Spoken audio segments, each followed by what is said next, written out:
खबरन जो सिलसिलो जारी है। खबर शामिल कंदासीं आवाज़ न्यूज़ चैनल जे रिपोर्टर मौजूद जिला रिपोर्टर ॾामशोरो मोहम्मद सफ़र एम सेवाणी ॾामशोरो कोठड़ी हैदराबाद जे इलाइक़े मां मोटरसाइकिलूं चोरी कंदड़ गैंग ब्रेस्ट चोरनि वटां बरामद कयल 32 जूं मोटरसाइकिलूं मालिकनि हवाले। औरत समेत 2 ॼणा गिरफ़्तार।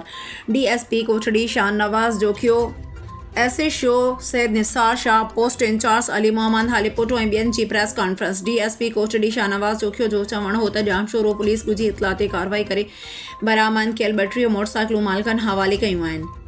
बरामद कयल मोटरसाइकिलूं ॾामशोरो कोठड़ी ऐं हैदराबाद मां चोरी कयूं वयूं हुयूं। ॾामशोरो पुलिस तरफ़ां मुख्य जवाबदार जी गिरफ़्तारी लाइ छापा हया पिया वञनि। जवाबदार मोटरसाइकिलूं चोरी करे आबादी वारे घर में लिकाए रखंदा हुआ।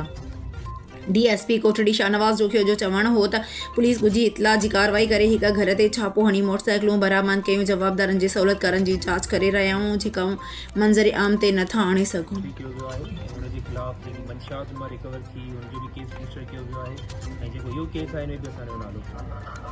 अलावा ॿिया बि कुझु हुननि जा सहूलियतकार आहिनि, हुननि ते असां फर्दर कमु कयूं पिया। छो त हिकिड़ो इलाही वॾो मुनज़म ग्रोह हुयो, जॾहिं इहो बस थियो इहो गैंग त हू फौरी तौर ते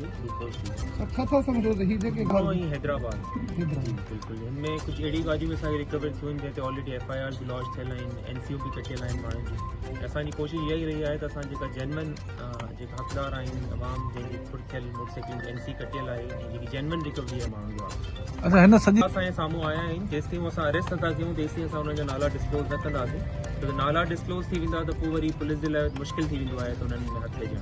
जेकी टीम हुई उन लाइ को तव्हां जेको आहे पुलिस तरफ़ां बिल्कुलु इन टीम जे लाइ SSP साहब CC3 ऐं DIG साहब CC2 ऐं फर्दर IG साहब खे बि लिखियो वियो आहे त पोइ न को मतिलबु कैश अवॉर्ड या प्राइज़ असां तफ़्तीश कई आहे, इंटेरोगेट कयो आहे हुननि खे।